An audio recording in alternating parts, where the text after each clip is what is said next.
तो बांग्लादेश का बना बनाया खेल मिट्टी में मिल गया है और भारत से पंगा लेने का अंजाम अब दुनिया के सामने आ चुका है, क्योंकि बांग्लादेश के अंतरिम सरकार के लीडर मोहम्मद यूनुस की मुसीबत एक बार फिर से बढ़ चुकी है। और इस बार की मुसीबत कोई छोटी मोटी नहीं है, बल्कि अब तक की सबसे बड़ी मुसीबत यूनुस के ऊपर टूट पड़ी है और इसे झेलना इनके बस की बात नहीं है। दरअसल हाल ही में खबर निकल कर आ रही है कि बांग्लादेश की जो पॉलिटिकल क्राइसिस है उसके बाद इंडस्ट्रियल और इकोनॉमिक क्राइसिस शुरू हो चुकी है और बांग्लादेश की जो सबसे बड़ी इंडस्ट्री है, जिसे हम लोग टेक्सटाइल इंडस्ट्री कहते हैं, और उसमें जो काम करने वाली गारमेंट वर्कर होते हैं, उनकी तरफ से एक बहुत बड़ा प्रोटेस्ट शुरू कर दिया गया है, जिसमें काफी सारे लोग घायल हो चुके हैं और कुछ लोगों की मौत भी हो चुकी है। और ऐसा इसलिए क्योंकि एक रिपोर्ट निकल कर आई है जिसमें बताया जा रहा है कि बांग्लादेश की लगभग 100 से 1000 फैक्ट्रीज बंद हो चुकी हैं, जिसके कारण हालात हद से ज्यादा गंभीर होने के कारण सभी वर्कर अब सरकार के खिलाफ रोड पर उतर चुके हैं। आखिर बांग्लादेश के इस नए प्रोटेस्ट से भारत पर कौन सा असर पड़ेगा, इसको तो हम आपको बताने ही वाले हैं। साथ ही आपको यह भी बताएंगे कि भारत से पंगा लेने के दौरान अब बांग्लादेश के ऊपर कौन कौन सी नई मुसीबत आ चुकी है। लेकिन आगे बढ़ने से पहले इस वीडियो को एक लाइक करके चैनल को सब्सक्राइब जरूर कर लीजिए, क्योंकि यह आपके लिए 1 सेकंड का काम है, लेकिन इससे हमारी काफी बड़ी मदद होती है। बांग्लादेश के साथ जो कुछ भी हो रहा है उसे समझने के लिए सबसे पहले आप इस रिपोर्ट को देखिए, जो कि पिछले दिन ही पब्लिश हुई है और इसमें साफ साफ बताया जा रहा है कि बांग्लादेश के मोहम्मद यूनुस का भारत से पंगा लेने का अंजाम अभी ही बहुत ज्यादा भारी पड़ चुका है और उन्हें अब नेपाल जैसे देश के सामने मदद की भीख मांगने के लिए गिड़गिड़ाना पड़ रहा है, क्योंकि मोहम्मद यूनुस पाकिस्तान, चीन और अमेरिका, जिन तीनों देशों को अपना सबसे बड़ा मित्र समझ रहा है, वह इस मामले में इनकी बिल्कुल भी मदद नहीं कर सकते। यहाँ पर बांग्लादेश को नेपाल के सामने गिड़गिड़ाना इसलिए पड़ रहा है क्योंकि आपको मालूम हो तो पिछले कुछ दिनों पहले हमने आपको यह बात बताया था कि बांग्लादेश में जो बिजली की सप्लाई की जाती है उसे झारखंड में मौजूद अडानी के गोड्डा पावर प्लांट से भेजा जाता है, लेकिन अडानी पावर पर बांग्लादेश का $800 मिलियन का बकाया हो चुका है और यूनुस के द्वारा इसका भुगतान नहीं किया जा रहा है, जिसके कारण अभी कुछ दिन पहले अडानी पावर ने बांग्लादेश को सीधा धमकी भी दिया था कि या तो हमारे बकाया पैसे दीजिए, नहीं तो हम तुरंत बिजली की सप्लाई काट देंगे। हालांकि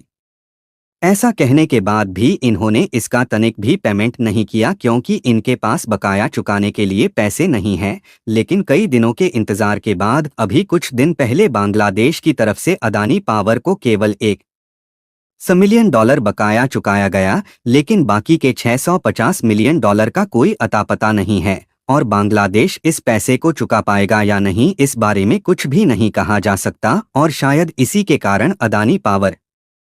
बांग्लादेश में बराबर बज नहीं भेज रही है और उन्हें नेपाल से मदद की भीख मांगना पड़ रहा है। और हाल ही में ढाका ट्रिब्यून की तरफ से इस बात का खुलासा किया गया कि बांग्लादेश की सरकार नेपाल से 40 मेगावाट की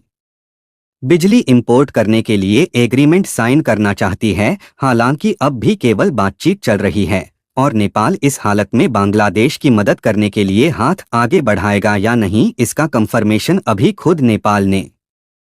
नहीं दिया है। और वैसे भी नेपाल इस बात पर तैयार भी हो जाता है तो बांग्लादेश को इसमें फिर भी भारत से ही हेल्प लेनी होगी, क्योंकि इसकी जो ट्रांसमिशन लाइन है वह भारत के इलाके से ही होकर गुजरेगी, यानी कि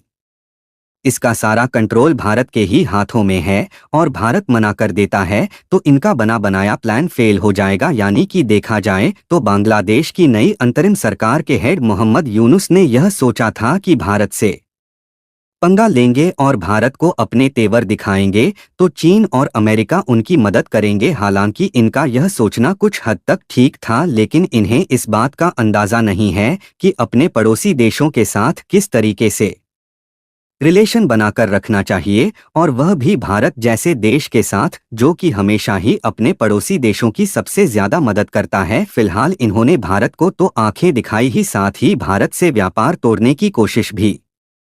इनके द्वारा कई बार की गई। वैसे तो शुरुआत में जब उन्होंने भारत से पंगा लेना शुरू किया तो चीन बढ़ चढ़कर आगे आया और इनकी मदद किया, जिसमें चीन ने इन्हें बाढ़ से बचने के लिए आर्थिक सहायता भी प्रदान किया और उन्होंने यह भी कहा कि हम आपके देश में कई मैन्युफैक्चरिंग प्लांट भी लगाएंगे और आपके देश के साथ व्यापार करेंगे। और पाकिस्तान, जो कि खुद अभी अभी यूनाइटेड नेशन से मदद की भीख मांगकर लौटा है, उसने बांग्लादेश से कहा कि हम आपको गोला और बारूद की सप्लाई करेंगे जिसे आप भारत के खिलाफ यूज कर सकते हैं। और यह भी हो सकता है कि जल्द ही पाकिस्तान की तरफ से बांग्लादेश में गौरी मिसाइल भेजी जाए और वह भारत के बॉर्डर पर तैनात की जाए। और पाकिस्तान बांग्लादेश का साथ इसलिए दे रहा है क्योंकि उसे कंगाली की हालात वाला अपना दूसरा साथी मिल चुका है और इन दोनों देशों की दोस्ती इतनी ज्यादा बढ़ चुकी है कि कहीं भी साथ छोड़ने के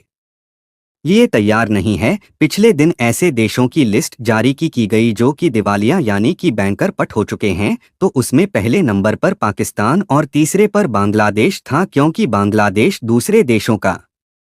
बकाया पैसा नहीं चुका पा रहा है और साथ ही इनका जो मेन बिजनेस टेक्सटाइल इंडस्ट्री का था वह भी इन हालातों के कारण ठप हो गया है। और इसका नतीजा यह हुआ कि बांग्लादेश के गारमेंट वर्कर जो कि फैक्ट्रीज में काम कर रहे थे, उनके पास खाने के लाले पड़ गए हैं, जिसके कारण बांग्लादेश की एक जानी मानी लोकेशन है आशुलिया, जहां पर सबसे ज्यादा गारमेंट्स फैक्ट्री है। वहीं पर गारमेंट वर्कर्स ने इकट्ठा होकर 2 दिन पहले सरकार के खिलाफ काफी भीड़ के साथ प्रोटेस्ट करना शुरू कर दिया और आज तीसरा दिन है, लेकिन अभी तक यह विरोध प्रदर्शन थमने का नाम नहीं ले रहा, बल्कि और ज्यादा बढ़ चुका है। यहां तक कि पुलिस नाकाबंदी का भी इस प्रोटेस्ट पर कोई असर नहीं पड़ रहा है। और इन वीडियो फुटेज में देख सकते हैं कि किस तरीके से रोड जाम पड़े हुए हैं, क्योंकि विरोध प्रदर्शन के कारण नबीनगर से लेकर बाईपैल और कबीरपुर तक कई किलोमीटर तक यातायात जाम हो गया। नबीनगर से बाईपैल तक चंद्र की ओर जाने वाली सड़क पर 3 किलोमीटर लंबा यातायात जाम रहा, जबकि कबीरपुर से बाईपैल तक ढाका जाने वाली सड़क पर 10 किलोमीटर लंबा जाम अभी भी लगा हुआ है। विरोध प्रदर्शन होने का सबसे बड़ा कारण यह है कि लगभग 2000 वर्कर को उनकी बकाया सैलरी भी नहीं दी गई और फैक्ट्री को अचानक बंद कर दिया गया था। फैक्ट्रीज के जो मालिक थे उन्होंने आश्वासन दिया था कि 30 सितंबर तक सारा पेमेंट हो जाएगा, लेकिन उसके बावजूद वर्कर को पैसा नहीं मिला और शेख हसीना के सत्ता छोड़ने के बाद शायद मोहम्मद यूनुस पर आई यह अब तक की सबसे बड़ी मुसीबत है। लेकिन सबसे बड़ी बात यह है कि बांग्लादेश की तो मुसीबत बढ़ रही है, लेकिन इसमें भारत की टेक्सटाइल एक्सपोर्टर की तो समझो लॉटरी ही लग गई है, क्योंकि बांग्लादेश में एक्सपोर्ट होने वाले कॉटन की सप्लाई भी अब भारत की तरफ मुड़ चुकी है और दुनिया के जो one of the biggest brands थे उनके ऑर्डर भारत को रिसीव हो रहे हैं। फिलहाल बांग्लादेश पर आई इस मुसीबत के बारे में आप लोगों का क्या कहना है? अपनी राय कमेंट में जरूर बताएं और इस वीडियो को एक लाइक करके अपने मित्रों तक शेयर जरूर करें ताकि उन्हें भी जानकारी मिल सके। और हमने काफी रिसर्च करके आपके लिए वीडियो लाया है, तो चैनल को भी सब्सक्राइब करके बेल आइकन को ऑल पर जरूर सेलेक्ट करें। जय श्री राम।